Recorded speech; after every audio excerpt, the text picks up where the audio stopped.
After more than 5 years of brutal war, the British people were exhausted. Thousands had died in air raids, in sinking ships and on lonely battlefields, and million fathers and sons in uniform were still scattered around the world. It was time for the nation to heal its wounds and prepare for the future. Some of Britain's soldiers had to wait months before their units stood down and they were shipped home. The process was known as demob, but adjusting to civilian life after the war wasn't easy for everyone. Many returned to ruined homes and families they hadn't seen for a year or more. The 1930s had been a time of unemployment and hardship for many people, but Britain's servicemen and women had risked their lives fighting for a better world. Now they demanded jobs and more help from the government, and people across the country supported them. In the British had learned a lot about themselves and their nation's problems since 1939. Men and women from all classes, backgrounds had trained, worked and struggled together to win the war.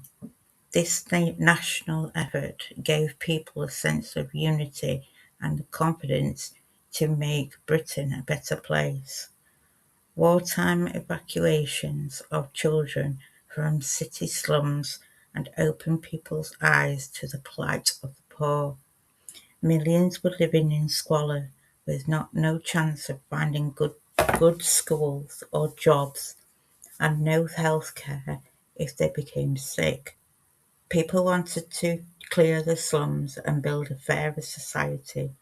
They expected great things from their leaders.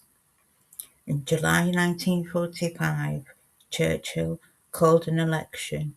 This was who had saved Britain from Hitler, expected an easy victory for his Conservative Party. But Clement Labour Party won the election by a landslide.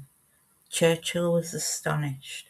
The voters would always respect their war leader, but he moved into the shadows of history as the country prepared for the challenges of a new era.